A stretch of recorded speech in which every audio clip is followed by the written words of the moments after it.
25 years, which is why we're almost concluding with the unveiling of Nairobi Vision 2050 steering committee.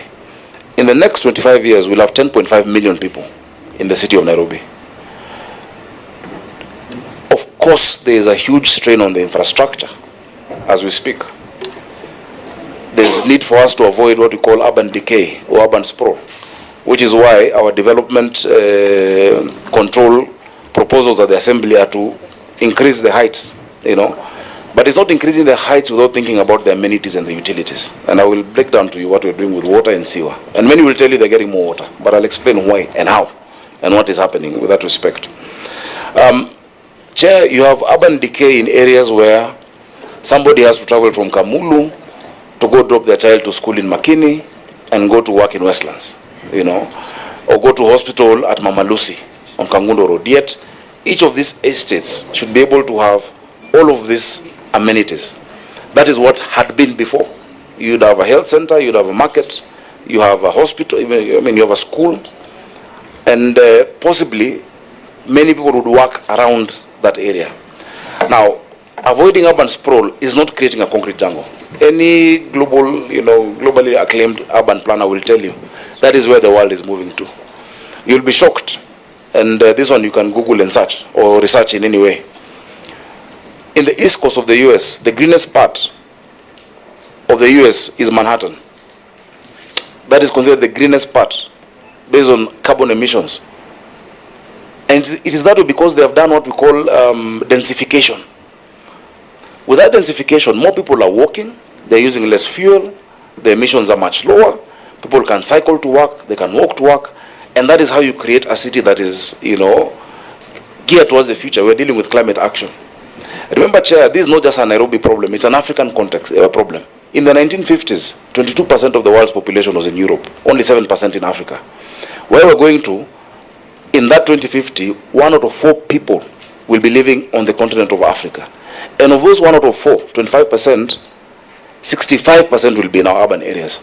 So what we're doing is something that should be replicated in our urban areas on the continent and in Kenya, in our counties. It needs to be replicated.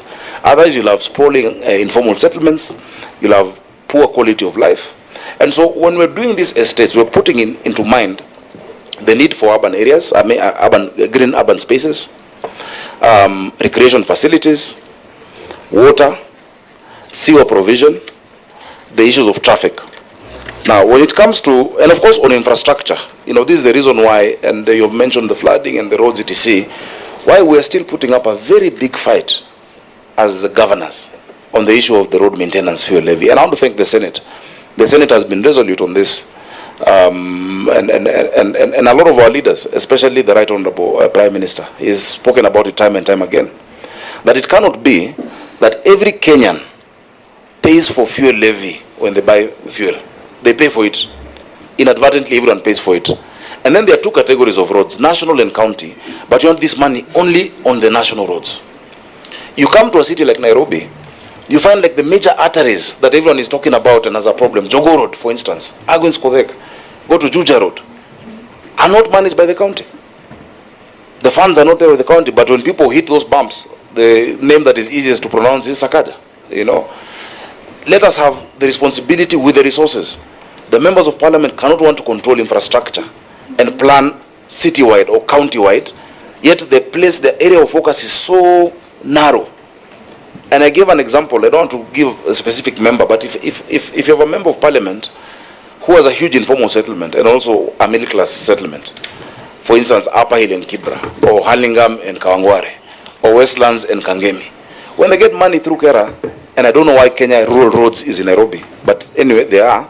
When they get money, they will not put it in Westlands Supermarket or Jogo Road, which traverses more than 4 constituencies, or Hurlingham, or even areas like Jericho. They will put it where the votes are. But a county government is able to think holistically at the connectivity between these areas. So, Chair, on infrastructure, I think we need more support. And counties should also be allowed to resource it. Remember, RMLF, a component of it, I think 25%, is being securitized. But it's being securitized by the national government. Why is it that the national government can go borrow, securitize, and do all that for their projects, but not for county projects? For you to build a city of the future, the amount of money you need is way more than what we collect, and way more than what we get from equitable share. Even if we push to 450, Nairobi will just move from 20 to 23 or 24. So, Chair, on that one, I just want to thank. Point of order, Chair. Chair, I think that if the governor restricted himself to answering specifics, we would move a bit faster. Yeah, specifically what is about infrastructure? I think you should go to pointed answers, Governor, because if we sit here and listen to all these stories, we might not be here. We know what our position is on RMLF. We know what the position of our party leader is. Maybe you can tell us about your party leader's position. But let us answer the specific questions that have been raised so that Chair, we move a bit faster. Chair, if you remember what you've asked me, you've been very clear about infrastructure. And yes. But just I think the point is just being able to summarize. So we have a lot of heads in the room. We can be able to. So, Chair, on the public utilities, and I mean, if you ask a wide question, you'll get a wide answer. I can't summarize when you've asked generally about metropolitan planning. Public utilities, the example I can give is Woodley. All of these estates, we know that the population is going to go up, definitely. Chair, you know what we're doing with respect to water. I think I've expressed it in this committee. We've had a huge shortage of water in Nairobi. We've been able to increase 140 million liters per day. For Woodley, there's a new line that will affect Hurlingham, Kilimani, Kileleshwa, coming down from Kabete through to Oleodume, to actually the junction of Kungu Karumba, the new road that connects Ngong Road and Langata Road. That line will serve this estate and the estates around it, including Langata, that has never been getting water. Now we have a new line coming through Karen, which has never gotten by gravity from through Bomas of Kenya. And so, while you have done that, the point that I really want you to understand is that the Nairobi is water scarce.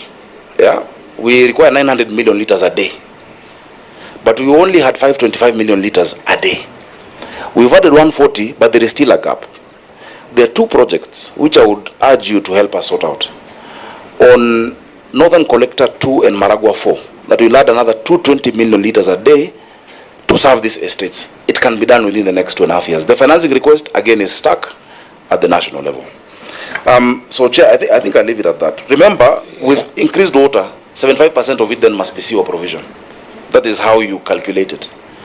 At least with the Nairobi River Regeneration Program, we're doing a 1.8 by 2 meter trunk sewer, 54 kilometers.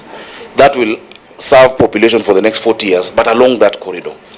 A lot of estates had been, putting direct connections of sewer into the river. But now when you have a trunk sewer on both sides of that one river, remember we start with Nairobi River, phase 2 is Ngong River, which is the most polluted river on the continent, and then Mathare River. With those three, if they also have that component of trunk sewer, and remember these are contracts that are coming with the financing, we should be able to be pretty good when it comes to sewer. Very well. I think that for the purposes of fairness of time, yeah, I'll leave it at that. I'll allow your, did you say your Chief of Staff? Yeah, Chief Officer. Chief Officer, I mean, yeah. Just 2 minutes in case there is any part that you didn't